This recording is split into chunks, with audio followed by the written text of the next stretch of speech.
What is up, peoples, peepers? So today there's a new Destiny stream, new developer live stream. I think it's just finished, but we got this all set up. Well, I think the last few minutes were live, and yeah, today we're gonna be looking at it and seeing what Renegades has to offer. Um, Prior to this recording starting, I don't think I'll be able to see it now that the live is done. Yeah, you can't see it now. The chat, when I tuned in, the chat was absolutely roasting the ever-loving fuck out of Bungie. So I have my concerns already that this is gonna be shit. I guess, yeah, let's get into it and see what the fuck I'm in for. God, that's loud.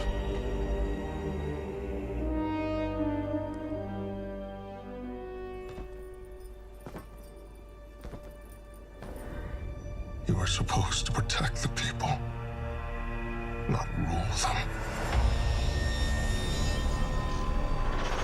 The time of guardians as shepherds of humanity is over.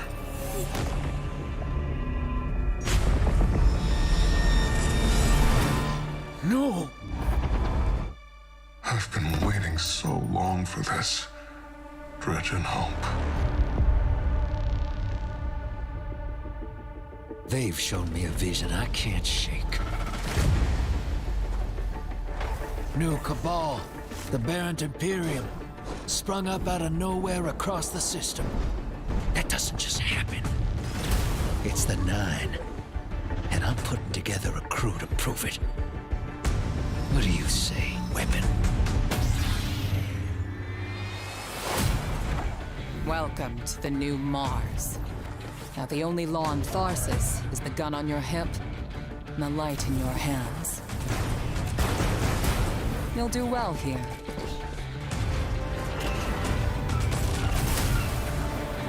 I don't relish doing business with these leeches. But we need to find out what the Dredgen are after. You crave justice. Why die for a criminal? Why do you hate your own kind so much? It's time to take the fight to the Imperium.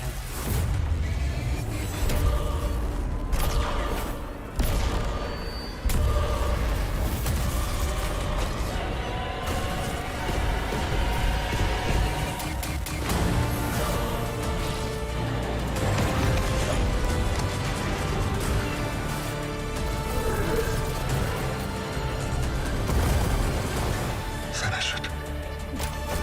And the Imperium is yours to lead. You will fall. The next time we meet.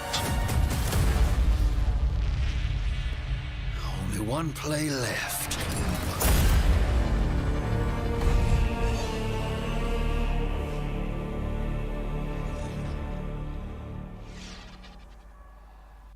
Okay.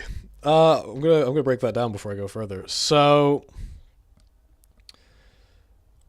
first bit. Birds of humanity. So we've got our lovely Dredgen here.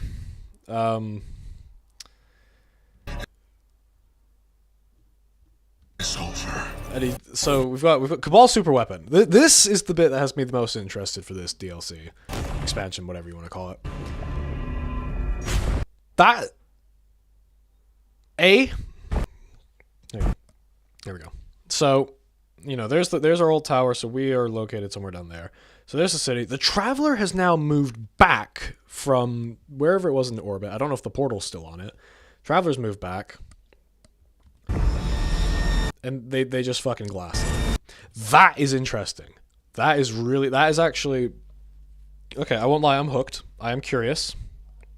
Because I want to... That means a lot. If the Traveler is... If this isn't like a vision or anything, if the Traveler is dead, then... What happens to the light?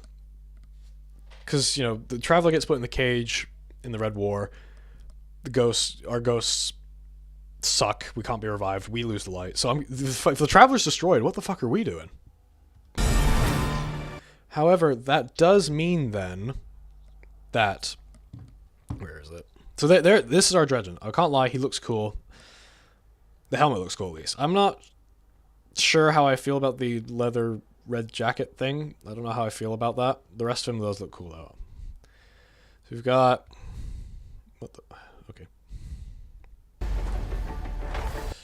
New Cabal. I think those are... I can't. The bear. So there's actually a little... You see him several times in the trailer. You can see him here. Imperium There is a new... sprung up out Here we go. You can of see him in here. nowhere across the system. That is a new... That's a new Cabal enemy. And this is... I will throw it up on the screen when I edit this, but... We've seen concept art of this guy.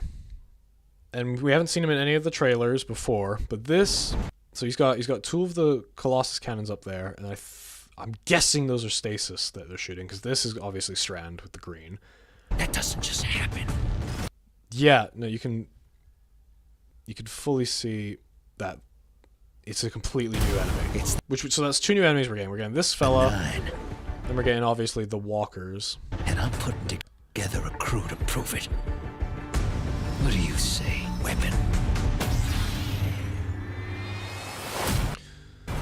Yeah, Welcome. you've got more of the Star Wars The slop. new Mars. Now the only law on Tharsis is the... You'll do well. Yeah. So yeah, these are also new enemies that we'll fight against. They pop up more. We can also drive them, but yeah, you've got the pikers I don't relish here. doing business with these leeches. But we need to find out what the Dredgen are after. Okay, this. So he's got a bit of like a knife thing there. Like, I like his look. I don't like the jacket. That is the main thing. I like the little warlock cloaky thing. I just don't like the jacket. You know, he's got his classic red. Nor, I don't. But we need to find out what the Dredgen are after. I just don't. If I had to change one thing with Anor, assuming this is her, we haven't actually gotten her name yet. I would get rid of these white little pieces. I would just get rid of them. They look dumb. I'm sorry. The rest of her, she looks great. Those white bits just look terrible. I'm sorry. They're so distracting. And then there's more Star Wars slop. More Star Wars slop. You crave justice. More Cabal. So they've frozen the engines. Criminal. Why do you hate your own kind so much? You know, you got a bit of casual space racism. There's stasis versus that. It's time to take the fight. So we see our new rank Cabal fellow there again. Okay, so he's got grenades. Interesting. And there's a new, you can kind of see here, there's a new shield effect for these Cabal. That's Lodi. Hang on. Just breaking this stuff down. So there's the Dredgen watching, I think probably us flying down. It's Lodi. Who's that? Ooh, I can't tell who that is that's with him. You know, Star Wars Space Battle. Oh wait, no, that's Drifter. So Drifter and his Ghost. Oh, we've actually not seen... I don't think we've seen Drifter's Ghost before. Yeah, so that's Drifter's Ghost. I don't think we've seen it before. So yeah, these are some of the new enemies that can spawn in. Finish.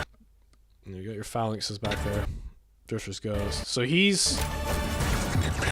Because Drifter, he doesn't use the light. But, you know, when he dies, his ghost does still revive him. But he hates the light. He hates his ghost. So I'm curious if he'll end up... Is yours to lead.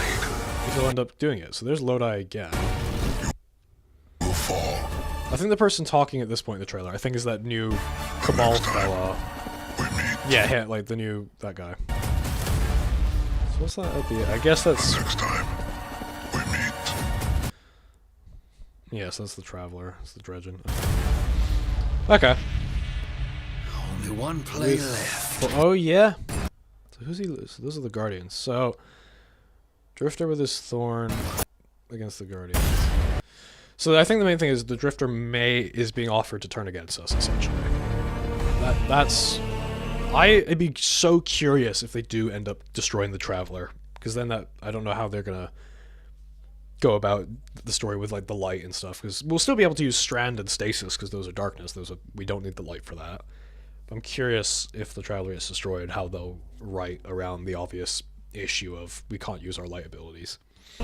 So let's see what else they have to say. Of course, classic pre-orders. Get all your fancy pre-orders in now. All right. Hey everybody, welcome to Bungie, or our Cantina today. We have converted our stream room in celebration of our upcoming release, Destiny 2 Renegades, collaborative effort with Lucasfilm Games. We are so excited. My name is Dylan. I'm going to be your host today, and we have a lot to go through. Have a few housekeeping notes before we dive in. Ultimately, if you are on Twitch, if you watch for 15 minutes, we have a fantastic emblem for you to earn, Seekers Not Saints. Make sure your Bungie.net I'm on account YouTube and is I'm on linked, Twitch, and so you lol, earn and the this stream's reward. over, so. Additionally, our community team, hey community team, love you. They're going to be going through chat throughout this stream and after we raid Leopard Stealth, one of our good friends. We have 25 Year of Prophecy digital editions to be handing out. So make sure your DMs are open. Keep an eye out for a DM from Bungie. And yeah, you might get yourself a code for a... Totally not going to get people pretending to be Bungie and scamming and giving each other viruses. That's totally not going to be an issue. I don't see that happening at all. Platform that we offer. So, what are we talking about here today? We just had our launch trailer. Destiny 2 Renegades is launching in 7 days. Countdown right now. 7 days from now, you're going to... Probably won't be playing that. I mean, like, maybe, I don't know. Basically what I'm going to do, because I did technically pre-order that way back when, before Edge of Fate launched. So, I don't know. I'm gonna watch other people play it first, because I have the game uninstalled at current, and I don't plan on reinstalling it. It would be nice to get my money's worth, but I just despise the company, and I don't believe they are handling this franchise well at all, and I think it is now a dev problem. I mean, I think it has been for a while, but the devs, in my opinion, aren't doing well at maintaining the player base. So yeah, I'm gonna watch other people play. I'm gonna see how reviews are, and then if it ends up probably being shit, which it probably will be, I'm not gonna play. I'll say I called it and continue to not touch Destiny. Be in there playing. We got Blasters. We got the Praxic Blade. Say that again? 7 days from now, you're going to be in there playing. We got Blasters. The fuck is a Blastards? What do you mean by that, Deej? What do you mean by that? We got the Praxic Blade. We have a new Vidoc that actually we are sharing today, and this is going to be called Making of a Renegade. So after we watch our Vidoc, we have a panel of developers on the couch. We're going to be talking about the Lawless Frontier, our new activity that is coming with this experience, full of loot, full of fun experiences, and all that kind of stuff. So without further ado, let's watch a new Vidoc, Vidoc 2, Making of a Renegade. Take it away. I'm glad they're giving us Vidocs back, but I hate how self-congratulatory they are about it. Like, yeah, we get it. You listen to us. You don't... Well, it took you fucking long enough, and you still don't. But Vidoc 2 is like, just play the fucking Vidoc. We don't need the like, oh, look, we made a Vidoc. It's like, yeah, you should still make them, but like, you don't need to keep announcing, like, oh, guys, look, we did it. We made a Vidoc. It's like, shut up. This is Destiny with the Star Wars lens, like this really cool combination that hasn't been done before. I can't wait to take a Praxic Blade to Mars. Don't be a ridiculous fan. Just stay cool. Wait, we gotta swat it up and play through. Oh, yeah.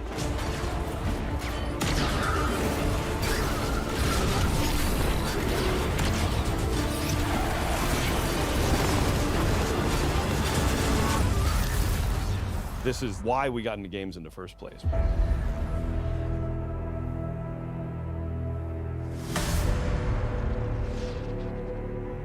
Early on, we developed this North Star, authentically Destiny, unmistakably Star Wars. It has to be something that feels like a Destiny story. It can't feel like... I love that it's on this frame when they say that. It has to feel like a Destiny story. They say with Hoth and the giant, anti-space ball sack that they had in Empire.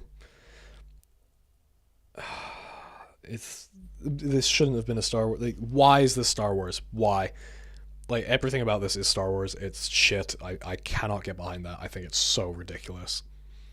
Like a one-off. This can't feel like a side quest, right? It is, but okay. Like, this has to be a continuation of the Fate Saga. Okay, so that's Eris that we saw earlier. Yeah.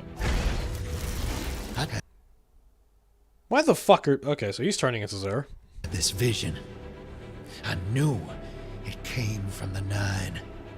but with Star Wars beats. I love that sentence. They just prefaced this with, this is a Star Wars, not Star Wars, see, that's that easy. This is a Destiny story, but they've just said with Star Wars beats. Not with Star Wars beats, just with Star Wars. Look at this image. You got two Han Solo blasters. You got a fucking lightsaber. A Praxic blade, I don't care. It's a lightsaber. Your villain looks like Vader. You have a Sith as the Cabal villain looks like Vader. You've got the Sith guy, Dredgen. You've got a Death Star, Star Destroyer, whatever the fuck you want to call it. It's a Death Star. You've got Hoth. You've got just Jabba's sail barge exists, like, and his palace is somewhere in there. A Sarlacc pit. Like, it's just not. It's not Destiny. It's not. And Star Wars visual. So they just confirm it's Star Wars visually. Territory for Lucasfilm Games, and that this is the first time we're telling a story inspired by Star Wars within a different. It's just fucking Dagobah. Like, look at this. What? It's so dumb. At the heart of, like, I think every Guardian's identity is like this healthy, independent, rebellious streak. We were excited to actually explore. Yeah, I know there's a rebellious streak. I shot Aldrin Sov in the face with it. That scoundrel fantasy, bounty hunters, the syndicates going out and doing jobs with a ragtag team.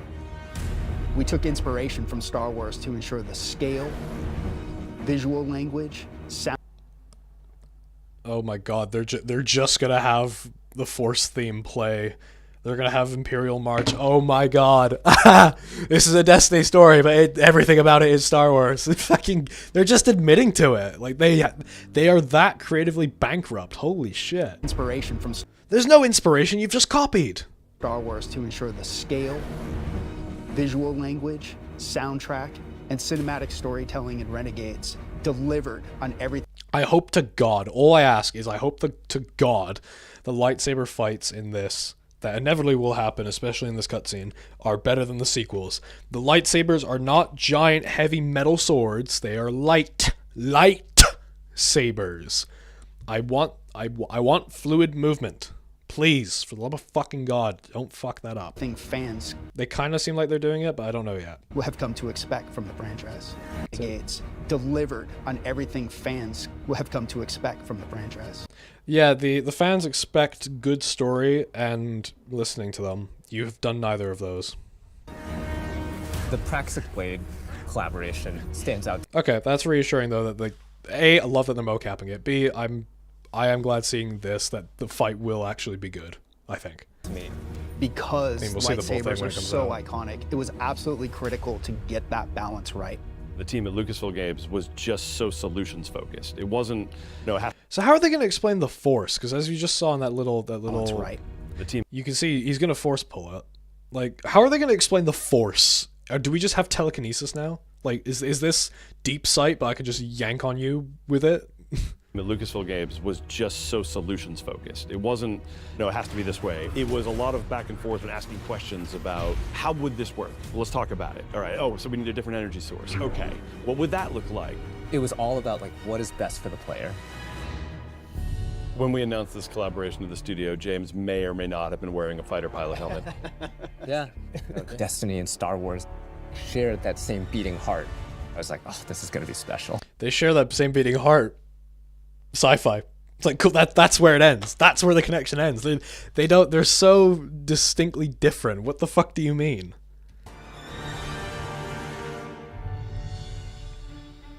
Also, interesting note, I don't know if they'll show this, but in the gameplay, like, because, you can work for each of the syndicates and you can fight the other syndicates. We've seen that we can fight the Pikers, we can obviously fight the Baron Imperium. We have not seen any gameplay fighting against the new Tharsis Reformation, I think they're called. So because visually, their crit spot isn't there. So unless they're changing their crit spot to be up here, I don't know how the hell we would fight these guys in gameplay unless they completely change that. And quite frankly, I don't think they're going to have us fight them, because they didn't think of that. We were given such a unique challenge. How can we achieve the aesthetic and the... A unique challenge. How can we completely kill Destiny's identity and make it Star Wars slop?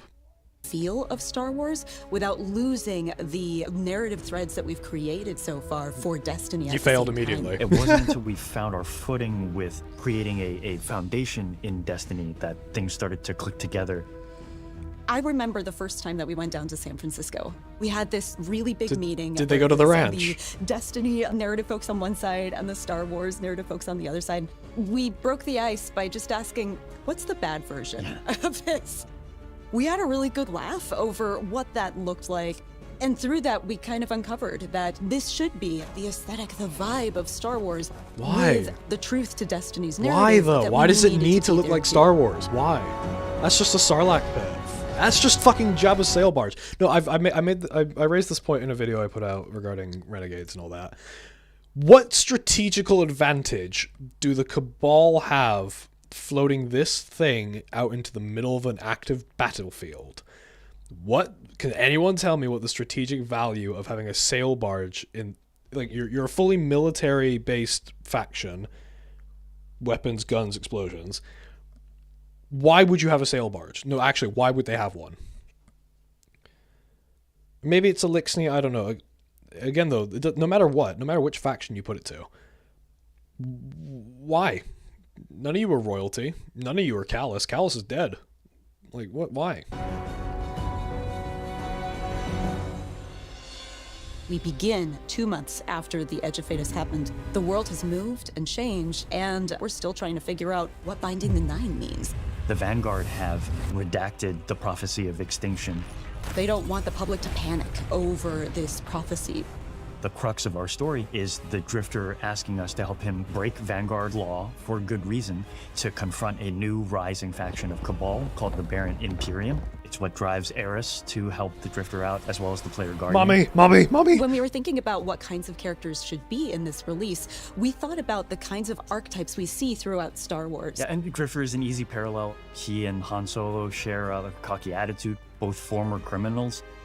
Are we? Please don't tell me we're gonna have a fucking payload mission where we have to carry the Drifter's frozen ass out. Oh my god, we might actually have a payload mission.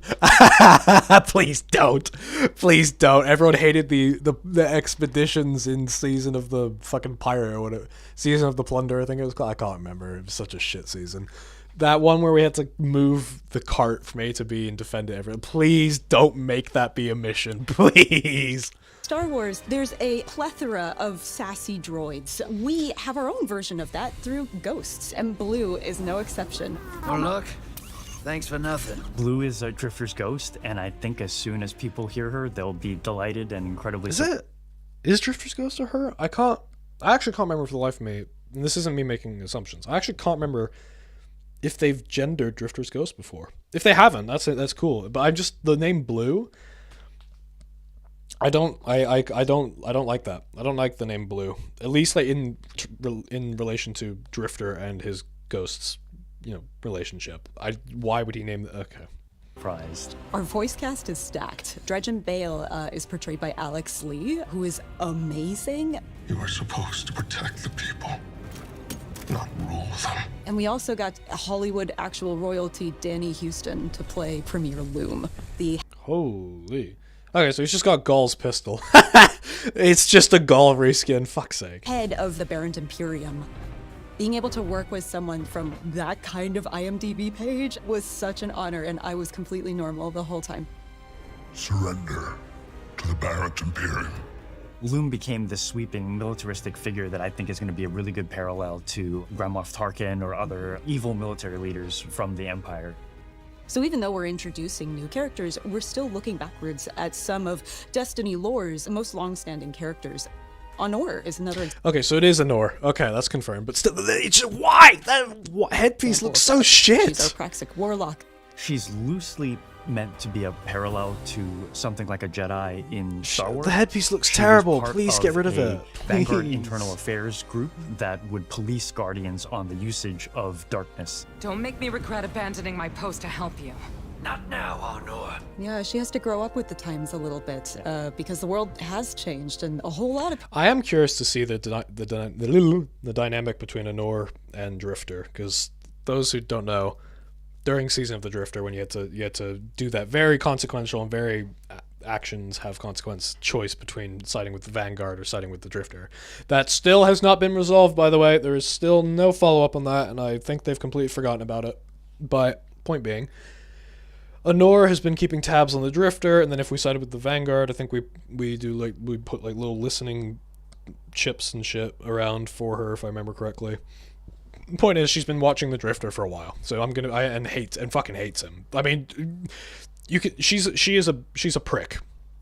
She tried to pin Cade 6's death on us, so I hate her on that alone. But there's other reasons. But like, also I think her headpiece looks shit. So. People are using darkness now, and she gets to grow and kind of ask herself, like, am I still adhering to my own values if I allow myself to be open to these kinds of ideas? The Drifter belongs with us! The Drifter left your cult long ago. And then there's Bale, Dredgen Bale. Dredgen is a dark guardian that represents absolute darkness. Dredgen Bale doesn't like the fact that we're ruled by a city of immortals who can't step down and that weren't elected. He's got kind of a point, but his methods for addressing that point suck. He makes many bad choices. One of my favorite parts about a lot of villains in Star Wars is that they have just like the capability of making a right choice. I don't like the way, not the bit that she's just saying out. The where is it? He's got kind of a point. This bit. Like, I'm purely looking at this from a discourse discussion standpoint, because you know I don't know what Dredgen Bale's methods are going to be, because you know none of us have played it yet, but purely from trying to spark conversations and spark debates with complex characters, I just don't think you as a creator, I don't think you should take a stance, especially before the product comes out. I don't think you should really have an opinion on that. I mean, I'm not saying you can't have an opinion on it. I'm saying I don't think you should publicly go out and say, oh, by the way, this character is technically right.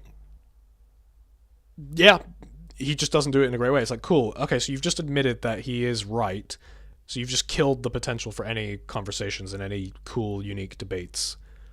Because people just cite, well, Bungie said he's right, so it's like, okay.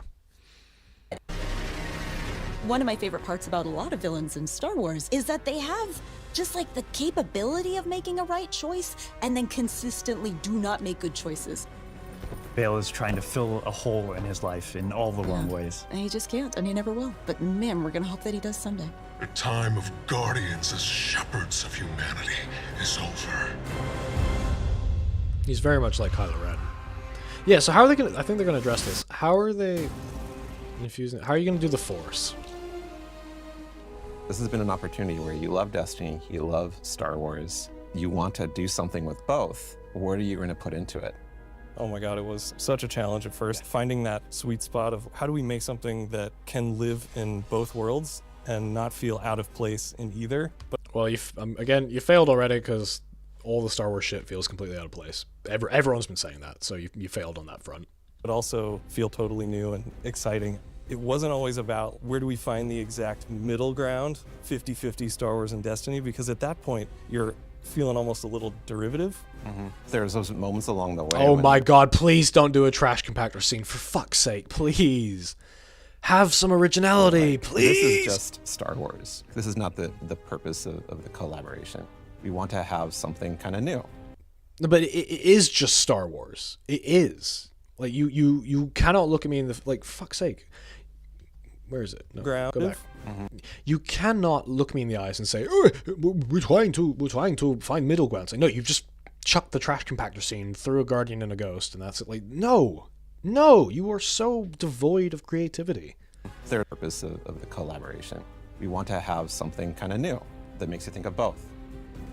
I don't, though. I don't think of Destiny when I see this. I think purely Star Wars, and that's bad. We're trying to figure out what we're going to do with our new Cabal. We started in that place where it's just Cabal wearing a stormtrooper outfit. Yeah. But it wasn't until we injected more of that weird alien design of a lot of these armor sets.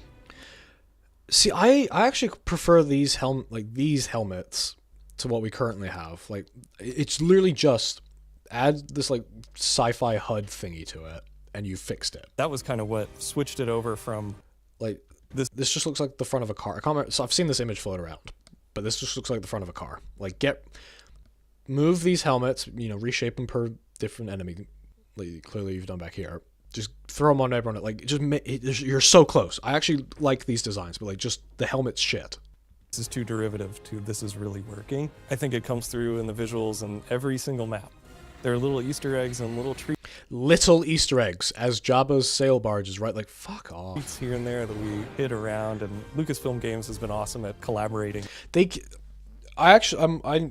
Someone please go through and count in all the streams, all the Vidocs for this Renegades. How many times have they said Lucasfilm Games has been great? How many times have they said that? You guys have been sucking them off so many times. I'm just sat here like, cool. Can we talk about the actual thing instead of sucking each other off and saying we made Star Wars and Destiny? It's like, it's I hate it. I don't like it. With us, and even putting some of their input onto our maps so we can really give the players something exciting. Oh, we can fucking tell they've had their way. Like, again, I love that we keep coming back to this. 3 massive issues in this. Like, Sarlacc Pit, Jabba's Palace, Jabba's Sailbar. Like, no fucking shit they've had influence.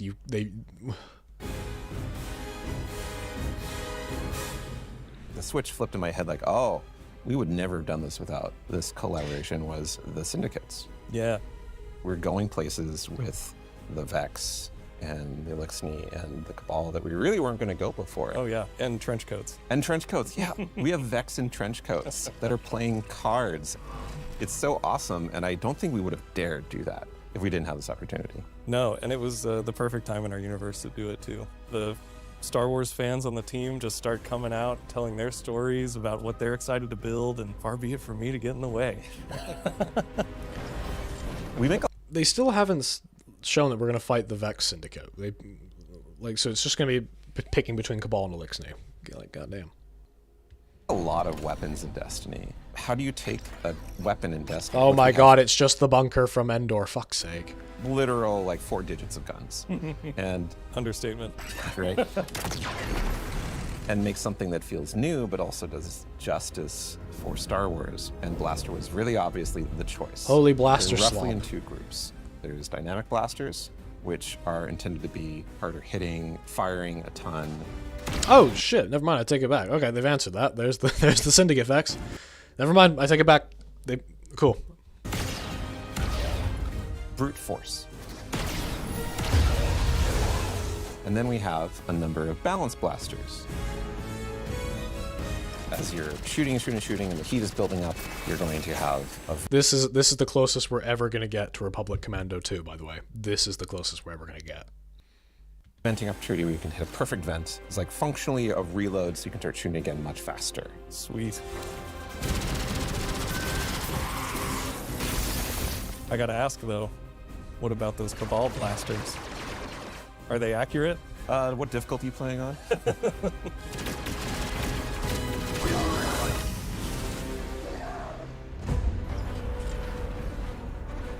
We have swords in Destiny, but we don't have a praxic sword. We don't have a lightsaber approximate. It's an exotic primary weapon that's kinetic, where you can reflect a bunch of blasts, kill enemies with it, and throw it out and get a ton of damage.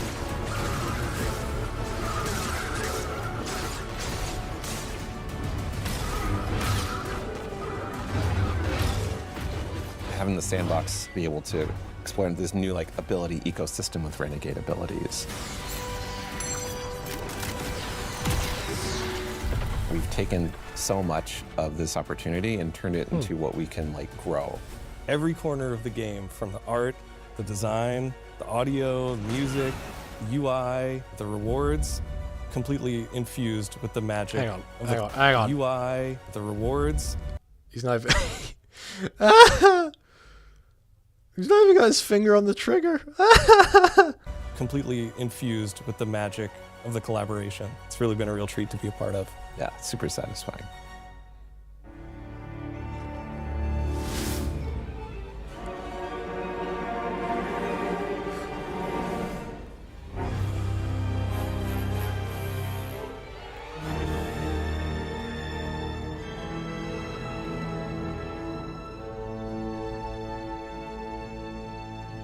Good morning, everybody. Didn't mean to wake you up with that beat, sorry. The overarching theme for this was to create a score for this release that felt like it was cohesive as a whole. Oh, wait, hang on. My brain's... Hang on, wait. Fuck. Hang on. Is that Salvatore? Who is that?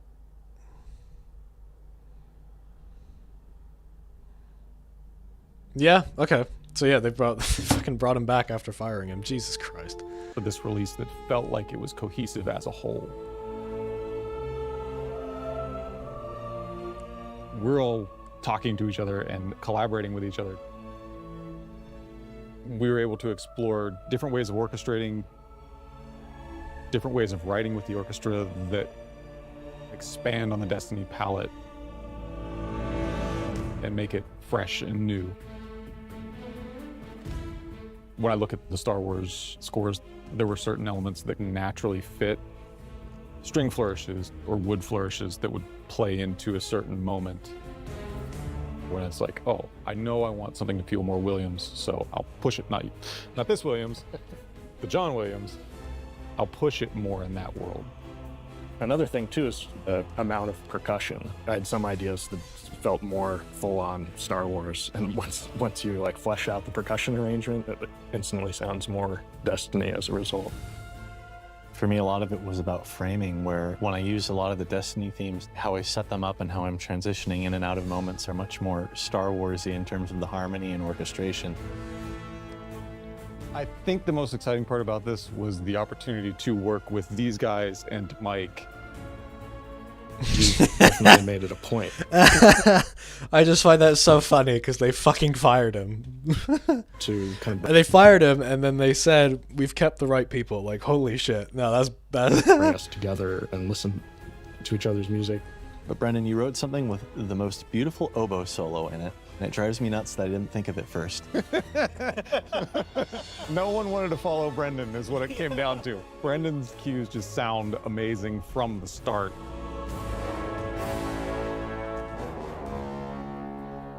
I remember, Nolan, your first high action cue. Everyone was like, whoa. Because it's really fast, really intense. Josh kept on like spinning around and looking at you. Humans have to play this. Jeez. Destiny has like so many themes, and that's like a great vehicle for doing the Star Wars spin. Our first meeting was discussing that main theme, and I remember hearing it for the first time.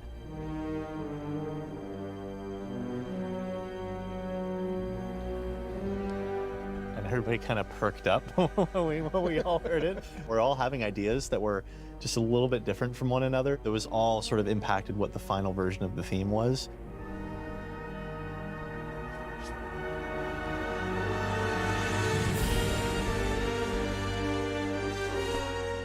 Dredge and Bale. That kind of teed off the main theme, and the fact that we were exploring the idea of this kind of anti-Guardian character set in this story of scoundrels. We wanted something that would be a backbone to tell a longer arc story. It has a layer of ominousness to it, it has a layer of mystery to it, but it can be turned other ways. I felt a sense of menace. Yeah. I'm just excited to get to experience it with players. Just really hope that, personally, I've written something that they can really connect with and love, and if I can cause a couple of goosebumps in there, I'll take that as a bonus too. Well, I can't lie, the music sounds good, but it's not Destiny. Taken on a journey that inspires them and makes them feel like this world is really unique and really special. My favorite feeling as a creator is... Hang on a really fucking unique and minute. Really special. My favorite is this... It's Vex. feeling. I swear to God, if this is the fucking Nexus chamber from that one strike in D2, I swear. They're going to. It's the same. This is that cave you'd come into, and then you jump down. And if you tried to stay up here, Minotaurs would teleport up. I think it is reused assets. As a creator, is getting to watch someone's look of like absolute surprise. I want players to feel hope, that exciting, boundless potential that Destiny has, and world of possibility that Star Wars unlocked. Oh, okay. I've been waiting so long for this.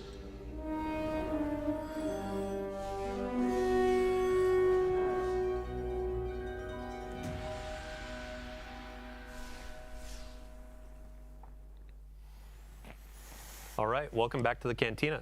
So what you just saw was our second Vidoc, Making of a Renegade, or What It Takes to Make a Renegade. This is our moment to really peel back the curtain and show you how games are made. It's a monumental effort, and what you saw, it was a mix of our narrative design, audio, our collaboration efforts with Lucasfilm Games. Many thanks to everyone involved. Also, a few folks that weren't pictured there, ranging from design, production, test. Even a shout out, I got to give it to IT for keeping our computers running, and our services folks too for keeping our servers running. So today we're going to be talking about the Lawless Frontier. This is our new activity coming with Destiny 2 Renegades, and we have 3 developers on our couch to talk us through what we're seeing. It'll be a fun deep dive. So without further ado, let's get some introductions. Eric Smith, we're starting with you. DMG, Damage 04. Yes. Eric Smith, my goat. He's back. Smith. I am a combat design lead on Destiny 2. You may know me from my work where I was the design lead on the Strand subclasses. I started kind of making the stasis abilities, and most recently the Renegades ability buffs. Awesome. Yeah, next up, Tom Farnsworth. This is the first time that you and I are in a stream together, but a quick introduction for folks that may not have seen you in previous Vidocs. Yeah, so I'm Tom, the creative lead for Renegades, and I've been at Bungie for like, I don't know, I can't even remember, like 13, 14 years. Worked on Destiny 1, Destiny 2. The highlights were probably like Dreaming City, Season of the Splicer, 30th and Into the Light were the most recent things I worked on leading in this, but this has been an absolute blast to work on. Awesome. Yeah, thanks for joining us today. And last but not least, our grid skipper aficionado, Taylor Bjorndal. How you doing? Great. Yeah, Taylor Bjorndal, associate weapons designer, here to talk about all the rewards and blasters and the practice played and all the other stuff we made for you to chase. Awesome. Yeah, so just for folks, if you end up missing anything, if we go a little bit fast, we got a lot to pack through. We'll have a VOD on Twitch and YouTube after this. And if you missed our Vidoc or the launch trailer, those will be uploaded as well. So what we're seeing on screen right now, we're launching into our Lawless Frontier activity. Tom, I would love to put the spotlight on you. Let's give a quick description. What is the Lawless Frontier? So the Lawless Frontier is our core game mode in Renegades. You're going to play through some of the campaign, but it's really what comprises our end game. And the idea is that you're a renegade, you're taking on these shady jobs like bounty hunting, smuggling, and sabotage from our syndicates, and you're doing so to increase your notoriety, your power, and your riches, and of course to get some sweet loot. Yeah, and when you talk about bounty hunting, sabotaging, that kind of stuff, those are different types of this activity, right? Yeah, their bounty hunting is all about taking out a key syndicate boss. Sabotage is about blowing the heck out of everything with your renegade abilities, dropping airstrikes on I wonder if we're going to see and smuggling is about grabbing everything that isn't tied down. Yeah. In true fashion, when you're going into a dangerous spot, you got to just grab whatever you can find, right? Yeah. So today we're going to be focusing on a bounty hunt, and I believe you said this is kind of like a quintessential Destiny vibe of an activity, right? Yeah, it's probably the closest to a traditional Destiny activity, but you're going to start in the ready room, which is kind of a unique experience, and you're going to be able to pick your renegade abilities in there from your little shank buddy that's in there. You'll hop aboard Hawk, and you'll drop down to the destination. Hawk what? Hawk what? Hawk what? You can see we're already in on one of the Mars maps that we have. There are all these jobs take place across Mars, Venus, and Europa, and there's 2 maps on each destination. This is Hellas Fortitude, and right now we're doing a bounty hunt, and we're working to draw out the intel officers to track down where our target is. After this, there'll be resurgence of the security forces of that target. They'll have a classic boss fight, but with a bunch of wrinkles thrown in. Without fucking extractables. It's just Helldivers. It's a just classic Helldivers. boss fight, but with a bunch of wrinkles. There's actually thrown in. nothing original about this expansion. Nothing. For gameplay here of things, hazards that are at play, your abilities, maybe an invader, which we'll talk about later, and then you'll exfil with your bounty and get some loot and take that back to our social space, Tharsis Junction, where you'll be able to spend your currencies to buy some of the cool blasters, or maybe some of the cosmetics and customizations for the Praxis Blade we're going to talk about later. Awesome. Yeah, and I mean, so as we're going through this, we're going to be seeing a lot of abilities that players know and love on screen, but we have new abilities, Renegade abilities, that are going to be for this activity. And Eric, you're going to be our person of knowledge here. Yeah. What do we got on screen? Yeah, so Renegade Abilities is a new ability system we have in Renegades. What you do It's just Helldiver strategies. is we have a brand new button for you to press. It's going to be R3 on the controller and then Z on the keyboard. And that's going to kind of switch you into a different mode that gives you new abilities for your grenade and your melee. That sends out one of these tokens. We have here on the screen, you can see we have one called Revitalize that heals you and provides you with ability energy. And then we have the other one, which is the Deflector Shield, which is this zone I can sit inside and shoot out of, and it blocks all the incoming damage. It's also going to, for my allies who are inside the shield, it will amplify them and then jolt any enemies who pass through it. And all of these have 7 levels of upgrades. So when you first start, they will have certain functionality and certain strength, and as you upgrade them, they're going to get better and better.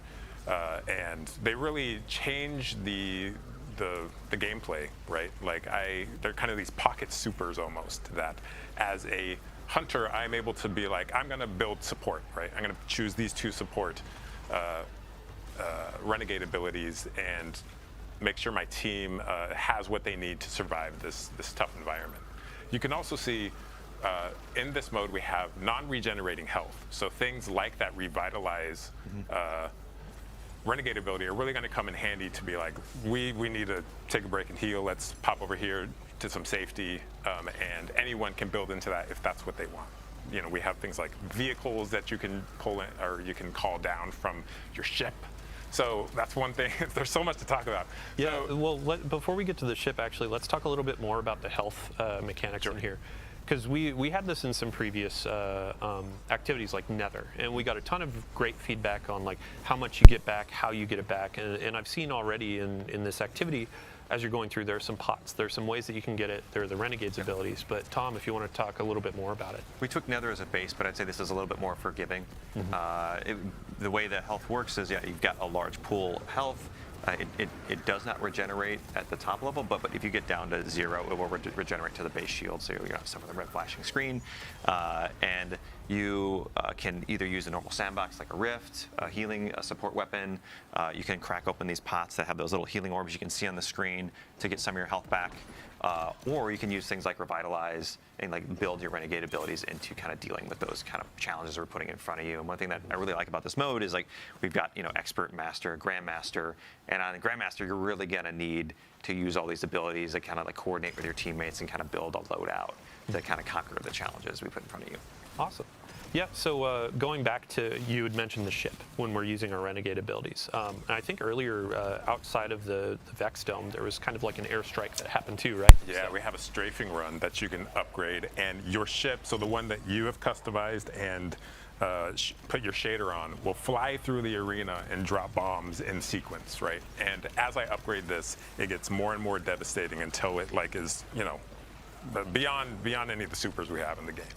It's incredible. There's another one that is the Cabal drop pod, and what that does is, if you're familiar with the Cabal drop pod, it is this giant metal ball that slams into the ground, and in this case, it is almost like a supply drop because it's full of ammo, and it's also going to squish anything under it, and it does incredible damage. Not only that, but it will damage you and your teammates, so you got to be really careful. It will delete them. Yeah, just delete them. You got to be so careful. I can just kill my teammates. Yeah, but you can be the Cabal now. You can turn it around on them. Yeah. So Bjorndal, we've had you kind of sitting quiet over there. I'd love to talk about the blasters that our players have been using. So in the Vidoc, we were talking about the balanced blaster and the dynamic blaster. Can you break down each, just a quick review of each, and then we can talk through some of the reload mechanics? Yep, sure. So yeah, we have 2 sets of blasters, or 2 different kinds of blasters. The dynamics are like more aggressive, harder hitting, faster rate of fire. They can like generally punch above their weight class, but they're like a little bit harder to manage heat on. The balanced blasters is more like a rain of bullets. Like I'm just gonna unload on a big pack of stuff and like really have like a deep mag. Cool. And what you can see on screen right here, these are going to be all the blasters that you can get from running our Lawless Frontier activity, and then we'll actually have a slate of blasters that you can earn through the dungeon, which we'll talk a little bit about later.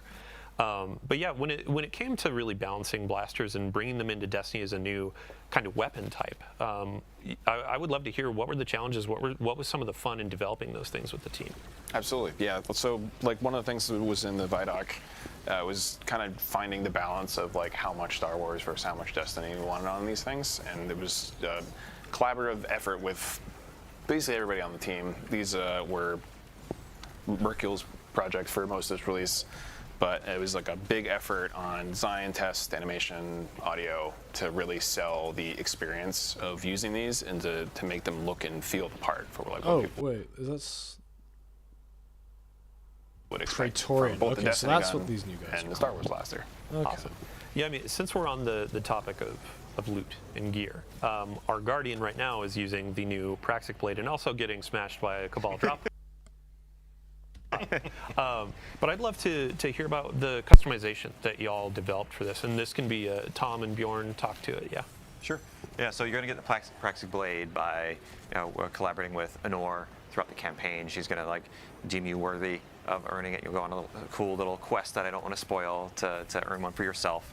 And then post-campaign, you're going to unlock the ability to customize it. You're going to be able to change out your dark matter crystals and change the color of the blade to match your personality. And you're going to be able to change a bunch of different mods and gameplay elements, right? Yeah. So there's a whole bunch of different things you can kind of swap to fit your playstyle on this, where we have forms, cores, mods, and 4 different catalysts on it. And the forms kind of change like how you can get ammo back and give you some damage bonuses based off of different gameplay styles. And the cores let you apply subclass verbs to a different part of what the weapon does, depending on something that matches your subclass. So like you can add sever to like the saber throw, or something else like weaken or jolting. Yeah, it creates these really cool combos where I am strike, I'm throwing to debuff enemies and then getting it back and striking again. Yeah, and during a couple of our trial runs with this, you were talking about there are some animations and different combos in your melee structure, right? Yeah. So there's like a 3 or 4 hit combo you can do where you will. I mean, as you saw, it's the regular legendary sword melee animations. End it with like a big spinny move that's like very thematic, almost kind of like how the Arc Staff has like the little hidden combo there. Mm-hmm. Awesome. I did want to call out, we also saw the Renegade ability, the turret that we have. It is called the Piker Mortar, and it is like the strongest turret we've ever built. Like it is, it has crazy range, crazy damage, and is a really nice, I'm going to throw this thing out to manage this part of the map. Yeah, while I deal with other stuff. Perfect. Yeah, no, so as we're coming to the end of this activity, I'd love to just know kind of some of the narrative dressing. So as you're going into the Lawless Frontier, it's our activity, but also kind of like the feel of this experience. And there's a turf war going on. I know Robbie in a previous stream we were talking about the turf war a bit, but Tom, if you could expand on that and how that sets up this activity. Sure. So in the end game, the syndicates are in this kind of ongoing turf war across Mars, Venus, and Europa, and you can kind of take advantage of that by taking on their contracts that they offer and kind of winning out the day for them. But in doing so, You can extract maximum power, profits, rewards from them, and you can take anything you earn through engaging in these jobs and completing these priority contracts they offer. You can go back to the social space. You can. They each have their own reward track, like the Pikers, the Tharsis Reformation. They offer weapons to unlock, new abilities, upgrades for those abilities. Some elements or mods for the Praxic Blade, and a whole bunch of other things like some shaders too. So you can kind of like rep your favorite syndicate on your armor, which is pretty cool. It's definitely one of the, with the Lawless Frontier, it's one of the most cohesive and deepest modes we've ever built. Like everything from this mode ties into the holo map, into the different mini game modes within it, into the social space. So like it's going to be exciting to see players kind of peel back all the layers and maybe get into some the darker corners like Invasion. Yeah, and I mean, so we've progressed. We've defeated the boss that we were hunting down for our bounty hunt. And this portion of the activity is kind of emblematic of we're in a lawless frontier that's dangerous. Even after you've finished your objective, now it looks like you got to fight your way out. Yeah, so every job in the lawless frontier, in this case bounty hunt, like it escalates over time. So it gets harder the longer you're there. So there's real pressure to get in, do your objective, and get out.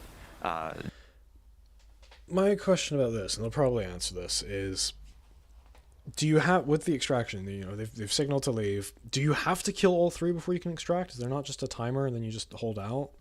Just so like... As if it's tied to killing these three. Right now we're in the exfil. This is the final moments of the activity. You send up a flare, you call your ship in, the Cabal are pouring down on you here, you're throwing out your Renegade abilities, and you're just trying to survive until your ship gets there. In this case, each of the three jobs, bounty hunt, smuggle, and sabotage, have their own unique mechanic. So for bounty hunt, you have to take out these three mini bosses, which we call retaliators here. Okay, so yeah, so for this one, you have to kill them before the ship comes in. That's a bit shit. Yeah, so as our fire team is fighting their way out, we actually do have a preview of a fun exotic that's coming with the reward pass in Destiny 2 Renegades. I believe we have a preview that we can share. But Bjorndal, if you could give a quick overview of our exotic machine gun. Yeah, so this is the Service of Luzaku. It's a very unique Luzaku, my beloved machine gun. It's almost like a necromancer, broodweaver theme, where you turn your enemies into these little nests of threadlings that you can like shoot and then spawn more and like build it up to control like a space. Mm-hmm. Yeah, and threadlings just got a buff, correct? Threadlings did get a buff. They're smarter than they were before.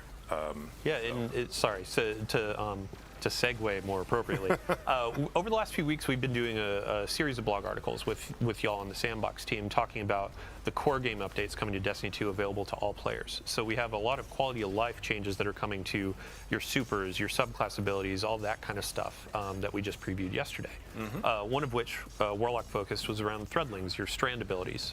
Yeah, if you want to cover that really quick. Yeah, so you can see here the Warlock is moving while rifting, which is a huge kind of quality of life upgrade that allows you to dodge attacks, get into cover, close the gap while you're casting your ability. Works really well with the new Warlock exotic as well.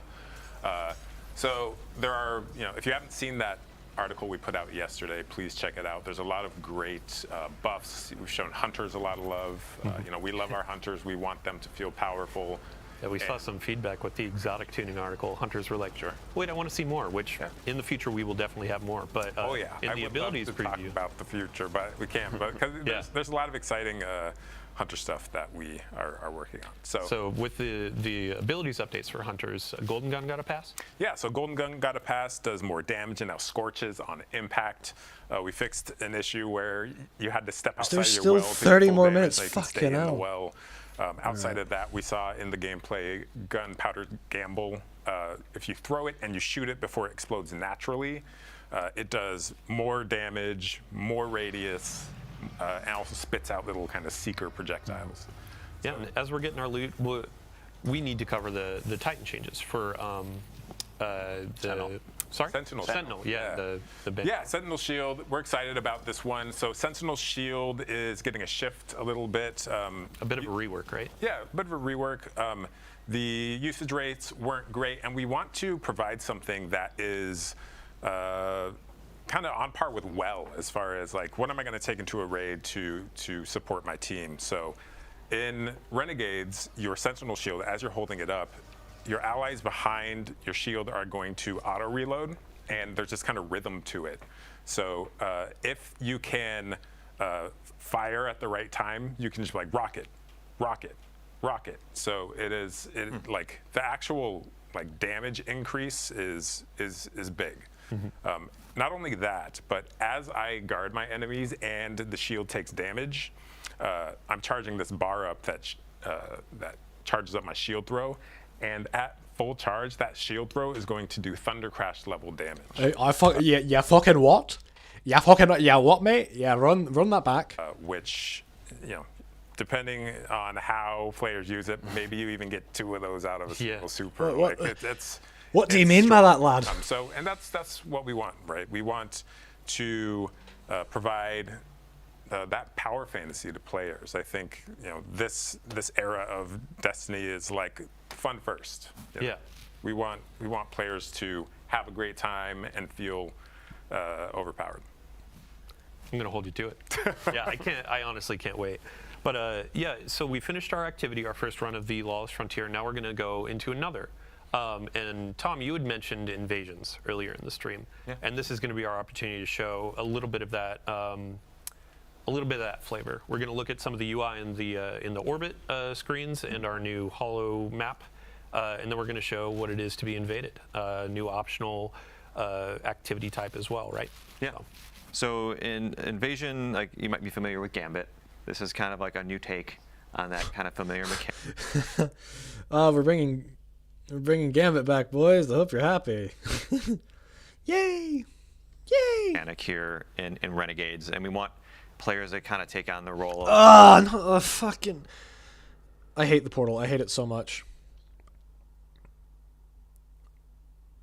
I hate the portal so much.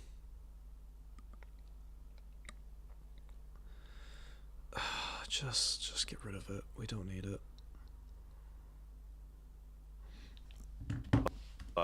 A bounty hunter working for the syndicates, tracking down these renegades that are messing up their operations, taking out their command. See, just get rid of this. You don't need the portal. Look how cool this looks. Literally, just get rid of the fucking portal. Just have this. Jesus Christ. Commanders stealing their stuff. And so you get to be kind of play on the other side here. You get to play on the opposition. So you're allied with all of the enemy combatants on the field. You can kind of wade in amongst them and pick and choose the strategic moment where you want to kind of like lash out at these players and like steal their bounty. Yeah. And so how do you launch into this? So here's the holo map, just for everybody. This is kind of our standard interface for the Lawless Frontier. This is how you... I will give credit where it's due. This looks so cool. This is 20 times better than that stupid fucking portal. It's so dumb. Access to social space, all of our jobs, and then in the end game we unlock the yellow node, which is invasion, and the red node, which is the contested territory. So we can take a look at the contested node here. This is where all every day the syndicates are fighting over one of the maps on each of the planets, and you can kind of, as a defender, kind of throw in your pledge to the side you want to fight for. But these are also invadable nodes. So one thing I want to highlight is that invasion is opt-in. It's not a requirement. So if players don't want to deal with PvP, they can do like an expert difficulty for this, or they can just go to any of these other nodes on the map here that aren't invadable. But for the priority, the contested node on the highest difficulties, that's where the highest rewards are. That's where the invasion is. Now, on the other side, if you're an invader, you don't need to worry about the nodes. You can just go to the invasion node. You need to have some death marks, which are a currency you earn by playing by just playing Lawless Frontier. You'll just accumulate them. And one interesting wrinkle here is you can actually wager those for additional rewards. So if we go to the little... They've added your wallet to Destiny 2. Oh my god, we've come full circle. Pane here on the side, there's these things, there's the death marks. You can interact with them two or three times to double and triple your rewards, which obviously you're taking on some risk here. If you go do an invasion and it doesn't go your way, You could lose those tokens, but I think a lot of players are going to want to do this because they can just get triple rewards on each invasion, which is really exciting. And on the other side, for people being invaded, you know, if you take the invader down, you're going to get more time on the clock. You're going to get some revives back, and every time you kill an invader, they have the chance to drop extractables, which are rewards you can dunk at the end of the activity to get bonus armor, weapons. Yeah. Stellar. So let's get our invader launched in here. We'll go back to our gameplay team. Yep. But while we're loading in, let's talk about what is the actual kind of approach to invasions. What are the objectives aside from seeking out guardians and destroying them? Yeah. So as an invader, you're gonna start in the ready room, which we're gonna show in a minute here. You're gonna pick your loadout, like what's the right renegade abilities to bring in, and we've seen in playtest there's like a lot of different fun combos here. Like, are you gonna bring in the deflector shield, and then like the other team's gonna drop one, and then you're fighting on the Venn diagram of the deflector shields, or are you gonna just be a little more brute force and drop a behemoth and like kind of like, but try to be sneaky about it, and that's pretty hard to be sneaky in a giant walker, but you want to really pick those moments as the invader, because your goal here is to get 6 kills or 3 kills and 3 crests. Like, you've got 6 points you need to get. You've got about 5 minutes to do it. You've got 3 lives. You've got just enough time to really kind of like get in there, see where they are, kind of like rotate around, and then do a surgical strike, and then try to get them all in one go. And if you're lucky, you can do that, but you've got a few chances. And on the other side, they're going to know you're there. They're going to see that there's an invader on the field, but they're also trying to juggle the objectives that are on their side.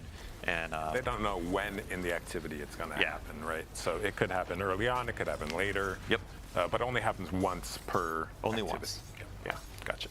Cool. And then one of the fun dynamics here too is playing the waiting game. You can instill a little bit of anxiety in that team you're invading. Mm-hmm. So you don't have to hop in immediately and go guns blazing.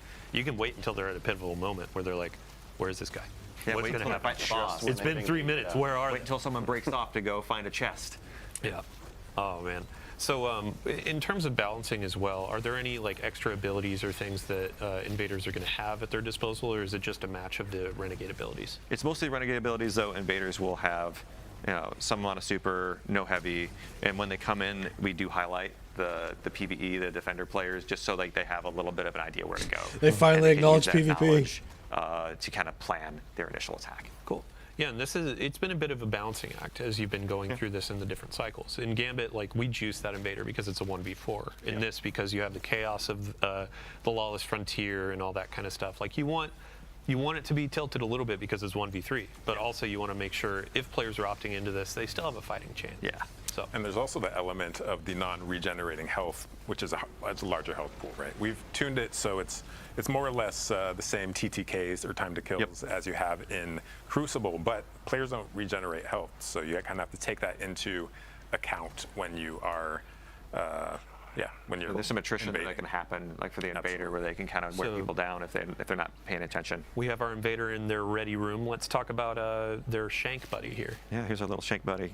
You want to speak to any of these abilities there? Yeah, so we have 9 renegade abilities here. Huge shout out to Cat Sayers and the rest of the tech design team for all their work on these. I mean, it looks like right now we got Nate picking the Imperium Behemoth and the Drop Pod, but yeah, there's a variety of ones to choose from. We got multiple. We have 3 different vehicles, and each of those vehicles have different upgrades with different functionality. Yeah, and the Behemoth has like 3 or 4 versions of it too. Yeah, there's like missiles and the audio and everything is just so good. Okay, so our invader has started. It So you looks got like 6 minutes to moving invade. toward our Okay. targets and preparing to throw that coin. So you can see there they clicked that right stick, and that is going to ready the ability. They then throw the ability and just drop the drop pod to get some ammo heavy ammo. explosion? Yeah. Yep. So need some heavy ammo to go into battle. And Tom, before we were hopping in here before the stream, we were talking about like the the size of the maps and how, as an invader, like the first few runs, you might feel maybe a little lost because there's a lot of space to cover. But as you get more acquainted with Europa or Venus or Mars, you can find better paths to get directly to the combat, right? Yeah, these are some of our bigger maps we built. They're more comparable to like our larger public spaces that we built in Destiny. So- and again, there's okay, 6 so of them, we and get like there's any number of 6 arenas these kills PvE before players you go can be back. in that you're going to be. Oh, so our invader just wiped one out with the Thunder Crash and tried to hide and throw out the Yes, beacon we, for the we fucking saw. We don't need you to narrate it. Jesus Christ. for the Walker. We The don't- Walker. we don't yeah, need this- Or the oh, so you Imperium can- Behemoth, as we call it. Okay, but so you then don't got just needled. immediately get kicked out for dying. So you have either you run out of the time or you achieve all 6 of the kills. Okay, I Stormed like that. right before they could jump into it. That was incredible. So that's one of those strategic moments of like, how do I put the chess pieces down? How do I approach this and all that? That was interesting because they invalidated that beacon, right? Yeah. Before they could use it. So the timing was impeccable. Oh, man. Oh, boy, what was I just talking about? The size of the maps. Yeah, in rewards, I wanted to ask really quick, too. So as you're wagering, you add more and more. Is there like a cap? Is it double the amount of rewards, or do you have... It goes up to triple, so each additional death mark you put down is we'll double or triple it. Here we go. Trying again. Here we go. Jumping in. We're already taking a lot of damage. And the more... I don't know if he's going to do it. Oh, he bailed. Oh, did they get him? Who got who? Oh, we have a gameplay press you put on the header. Yeah, I'm sorry. I'm just gonna skip slightly ahead. They're just narrating the gameplay. Like, I don't need that. Get back to actually telling me what's coming. You do as an invader, the more rewards you're going to get. So each kill, each crest you put on the scoreboard, it equals more rewards, and then those get multiplied by your wager. Cool. All right. So Invader got defeated twice. The Invader has, you said, 3 lives? 3 lives, and then you can see up at the top of the screen it says Invader present still. So they're Oh, he's coming back for revenge. And it's immediately shut down. Shut down with the 3 wager too. Or yeah. And, I would love to shift focus a little bit to our general rewards update. So in the portal, in a bunch of different activities, we're going to have some new weapons that we're offering. We also have an armor refresh for a bunch of our activities. And Bjorn, I'm going to put the spotlight on you. Okay. So starting with our Vanguard Ops sort of armor set, this is going to be earned through Solo Ops, Fireteam Ops, and our new Arena Ops activity, which is bringing back 6-player activities to our portal, which is really exciting. It's going to be kind of like your militaristic, hey, I'm a grunt. These look shit. These look horrible. I'm getting in there, I'm fighting the dark forces. The weapons, Bjorndal, up And they're all fucking reskinned. Okay. front, we have a new pulse rifle. What do we got? Yeah, it's a new arc rocket frame pulse rifle, so you have an energy slot option now to go with your mid-range grade of it on a rocket. Streetwear Samurai and Oh my god, these look worse. What the fuck are they doing? Who let them cook? Don't let them in the kitchen. this a new get extra, but you next up Crucible weapon foundries. Oh my. So that's just. Wait, no, these are just the vanilla D2 armors, but with what the fuck are they? So these look shit. Let a little, and as you can see, Meh. Literally no one is playing Trials anymore. with the so glows. So this as you get doesn't weapon matter. bits on, hand my ear. That's I don't care about the type PVE list. Folks out week are week. So if your friends haven't played, if you haven't played, hop in, check out the beginning of our week. Haven't played Access Week that's coming on December 2nd. So for any folks out there that haven't played the Edge of Fate, that is actually going to be included in this open access week. So if your friends haven't played, if you haven't played, hop in, check out the beginning of our new saga, and earn some cool loot on the way. It's available to all players for that week, and it also includes some previous content as well, campaign and other. So let's see here. Dungeon. We want to talk about the dungeon. So, okay, interesting Equilibrium. stuff. This is going to be our new dungeon. The race begins on December 13th at 10 a.m. So that's the second Saturday. We've already announced the time, but if you haven't penned it in, if you haven't gotten your fire team together, get ready for contest mode. Hey, are you gonna change the race date last minute again? Are you gonna do that again? You fucking idiot! You gonna do that again like you did for the hard difficulty of the other raid? You gonna do that? You fucking morons. For those that don't know what contest mode is, on day one, right at launch, this is going to be a very difficult difficulty tuned for competition.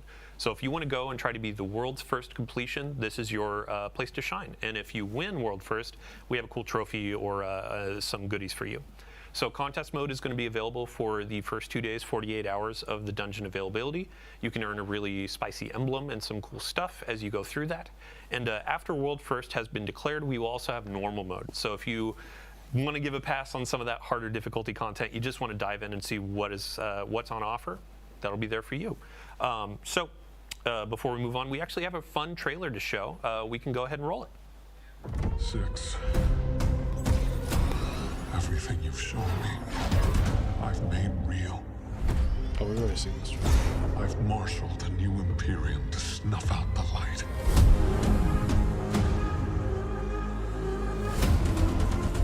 My violence is yours. You know what comes next.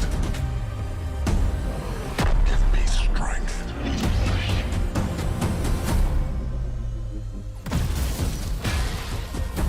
Take everything I have.